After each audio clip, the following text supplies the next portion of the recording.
युवा के आज जिस तरह की शिक्षा के क्षेत्र में हालात हो रही है, उसको देख करके अगर युवाओं में नैतिकता, चरित्रवान मामला तगड़ा शिक्षा की अगर हमने शुरुआत नहीं की तो आने वाला समय किस तरह का होगा, उसके लिए हमें चिंता करनी चाहिए। युवाओं को प्रेरणा स्रोत विवेकानंद जी ने भी कहा था, बहादुर, राष्ट्रवादी, साहसी, आकांक्षी एवं साफ दिल वाले युवा एकमात्र नींव है जिस पर भविष्य का निर्माण हो सकता है। विवेकानंद जी ने उस जमाने में युवा के लिए ऐसी कल्पना की थी और आज हम कॉलेजों की शिक्षा में बीए करके बेरोजगार पैदा कर रहे हैं। आज कॉलेजों में हम जिस तरह की शिक्षा दे रहे हैं, आज कोई भी महाविद्यालय में देखा जाए, माननीय सदस्य, पूरी तरह से कहीं क्लासें नहीं लगती है तो कहीं पढ़ाने वाले नहीं है। ऐसी स्थिति में हम आने वाले समय में किस तरह के युवा को हम इस राष्ट्र को सुपर्द करना चाह रहे हैं। मैं निवेदन करता हूं कि आने वाले समय में अपने को शिक्षा में गुणवत्ता का सुधार करना पड़ेगा। अगर ये मैकाले पद्धति की शिक्षा हमारे को इस राष्ट्र को कहाँ ले जाएगी, उसमें सुधार करने की अत्यंत आवश्यकता है।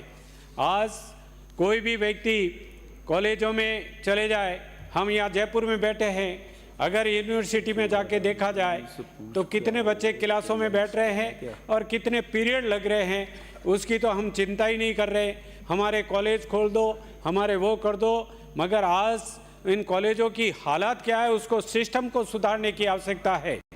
अगर हमने इस सिस्टम को नहीं सुधारा तो आने वाला समय कॉलेजों से बेरोजगार निकल करके हम बीए करके भी बेरोजगार निकालेंगे। ऐसी शिक्षा राष्ट्र के लिए हितकर नहीं है। मैं निवेदन करना चाह रहा हूँ कि आज जिस तरह से कॉलेजों में आपने हमारे समय में भारतीय जनता पार्टी के राज में मेरे मारवाड़ जंक्शन में कॉलेज खोला था, मगर उस कॉलेज की अगर आज भी हालत देख लूँ, 5 साल में आप उस कॉलेज का भवन नहीं बना सके और आज की तारीख में जो भवन बनाना है उसमें भी कई कमियां हैं। उसको पूरा करने के लिए मैं निवेदन करना चाह रहा हूं कि मारवाड़ जंक्शन के कॉलेज में महाविद्यालय गर्ल्स कॉमन रूम नहीं है, उसको बनाना चाहिए। इसके साथ ही एनसीसी और स्काउट गाइड्स के लिए भी स्थायी कार्यालय होना चाहिए। कॉलेजों में विधानसभा विद्यालयों में राजनीतिक विज्ञान, भूगोल विषय, परंतु राजकीय महाविद्यालय मारवाड़ जंक्शन में अपने बीएससी और बीकॉम के विषय खोलने की मांग करता हूं, ताकि मेरे क्षेत्र में कहीं भी महाविद्यालय नहीं होने के, सरकारी महाविद्यालय नहीं होने के कारण से मारवाड़ जंक्शन के ऊपर ही पूरा दबाव रहता है और बच्चों को विषय नहीं मिलने के कारण बाहर जाना पड़ता है। ऐसा मेरा निवेदन है, इसलिए आपसे अनुरोध करता हूं। और आपकी पूर्ववर्ती सरकार ने विश्वविद्यालय अनुदान आयोग के द्वारा राजस्थान के 14 विश्वविद्यालय, जिनमें 7 सरकारी विश्वविद्यालय है, उनको ब्लैक लिस्ट किया गया है, जिसका कारण यूजीसी के अनुसार बताया गया छात्रों की शिकायत का निवारण 2023 के अनुसार अभी तक विश्वविद्यालय में लोकार्पण नियुक्त नहीं किए गए हैं। इसके कारण से 14 विश्वविद्यालय बंद होने के कगार पे है, ब्लैक लिस्ट में डाल दिया है यूजीसी ने। इसलिए मैं निवेदन करता हूं कि उन विद्यालयों को, इन्होंने तो ये काम किया नहीं, हमारी सरकार, हमारे शिक्षा मंत्री जी, इनसे निवेदन करता हूं कि तुरंत प्रभाव से इस लोकायुक्त की नियुक्ति नहीं की गई है तो करें, और ताकि इन विश्वविद्यालयों को ब्लैक लिस्ट में जाने से रोका जा सके।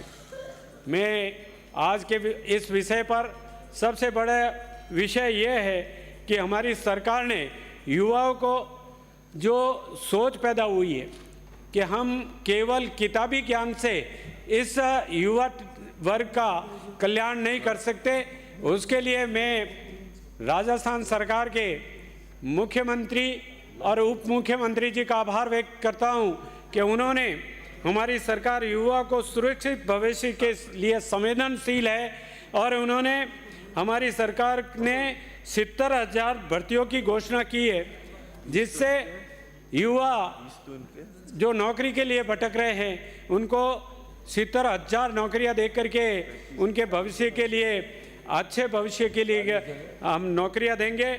हमारे इस 6 माह में 20,000 युवाओं को नियुक्ति दे चुके हैं। इसलिए हमारी सरकार की मंशा साफ है कि आज राज में आते ही युवाओं के लिए चिंता करना शुरू किया और हमारे यशस्वी मुख्यमंत्री और उप मुख्यमंत्री ने 5 वर्षों में 4 लाख भर्तियां लेने के संकल्प लिया है। इस वर्ष लक्ष्य को बढ़ाकर 1 लाख से अधिक भर्ती किया जाना प्रस्तावित किया है। मैं इसके लिए सरकार की भूरी प्रशंसा करता हूं कि आपने आते ही युवाओं के लिए जो चिंता की है।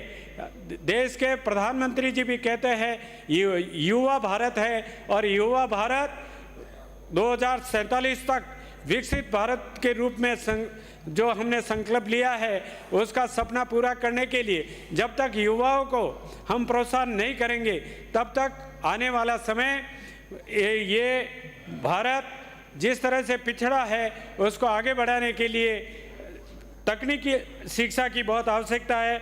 हर वर्ष समयबद्ध रूप से भर्ती परीक्षाएं कराकर युवाओं को रोजगार देने का कार्य करेंगे। ये हमारी सरकार का लक्ष्य है। हमारी सरकार ने युवा की समस्याओं के लिए युवा नीति 2024 लाने का जो घोषणा की है उसकी मैं पूरी प्रशंसा करता हूँ। युवाओं को 5 वर्ष में उत्तरोत्तर उन्नति के मार्ग पर अग्रसर करने के लिए सरकार 3 सूत्री कार्यक्रम अपडेट कर रही है। सरकार है वो निजी क्षेत्र में स्किल अपग्रेडेशन के साथ 10 लाख से अधिक रोजगार के अवसर उपलब्ध कराए जाने की घोषणा की है। मैं उसकी प्रशंसा करता हूं। युवाओं को राज्य के विकास में सम्मिलित होने के लिए युवाओं को आर्टिकल इंटेलिजेंसी आधारित काउंसलिंग की सुविधा उपलब्ध कराने के लिए साथ ही अप्रेंटिसशिप इंटर्नशिप प्रोग्राम संचालित किया जाना प्रस्तावित है, जिससे विद्यार्थी अपनी तकनीकी शिक्षा लेकर के अपने जीवन को अपने खुद के बलबूते पर खड़ा करने की जो शिक्षा दी जाए, जिससे निश्चित रूप से युवा वर्ग में आने वाले समय में क्रांति आएगी। ये जरूरी चयनित युवाओं को देश विदेश एक्सपोजियर विजिट के अवसर पर उपलब्ध कराए जाएंगे ताकि हमारे विद्यार्थियों को विश्व के किसी भी देश में भेज करके वहाँ की गतिविधियाँ शिक्षा के बारे में जानकारी करने का भी मौका मिलेगा। ये हमारा सरकार की मंशा है। सरकार निश्चित रूप से इस बात के लिए कटिबद्ध है कि आने वाले समय में स्किल पॉलिसी लाकर रोजगार योग्य करने के लिए 2 वर्षों में 1,50,000 से अधिक युवाओं को ट्रेनिंग करवाई जाएगी। मैं निवेदन करना चाह रहा हूं कि जब तक बच्चे के हाथ में हुनर नहीं देंगे, ऐसी शिक्षा लाके नहीं देंगे, तब तक बच्चे आगे नहीं बढ़ सकते। वो अपने जीवन पर पैरों पे खड़े नहीं हो सकते। केवल किताबी ज्ञान से अपन बेरोजगार की फौज पैदा कर रहे हैं। इसके लिए हम सबको पक्ष और विपक्ष को मिलकर इस शिक्षा के ऊपर विशेष ध्यान देना होगा ताकि आने वाले समय में बेरोजगार की फौज पैदा ना हो और बेरोजगार के कारण से या पढ़ा लिखा व्यक्ति बेरोजगार हो रहा है। ये हमारे लिए सोच और चिंतन का विषय है कि बच्चे पढ़े और बेरोजगार हो रहे हैं। अगर उनको मजदूरी करने का कहेंगे तो नहीं कर पाएंगे। इसलिए मैं चाहता हूँ कॉलेजी शिक्षा में उनको तकनीकी शिक्षा में प्रवीण किया जाए। मैं मुख्यमंत्री जी या उप मुख्यमंत्री जी का आभार व्यक्त करता हूँ कि आपने मारवाड़ जंक्शन में एक पॉलीटेक्निक कॉलेज खोलने की जो घोषणा की है, मैं उनका सहृदय से आभार व्यक्त करता हूं। शिक्षा मंत्री जी आपका भी आभार व्यक्त करता हूं कि मारवाड़ जंक्शन जैसे क्षेत्र में कोई भी टेक्निकल विद्यालय नहीं था और आपने पॉलिटेक्निकल खोल करके हमारे क्षेत्र में सर अभी तो शुरू किया, बसों का तो बोला ही नहीं। 10 मिनट का समय आपका पूर्ण हुआ। श्री 2 मिनट पीतराम काला। माननीय अध्यक्ष महोदय, मैं मांग करता हूं कि मेरे क्षेत्र में एक तो आप दे देना डिमांड। माननीय सभापति प्लीज। महोदय, आपने मुझे बोलने का अवसर प्रदान किया, इसकी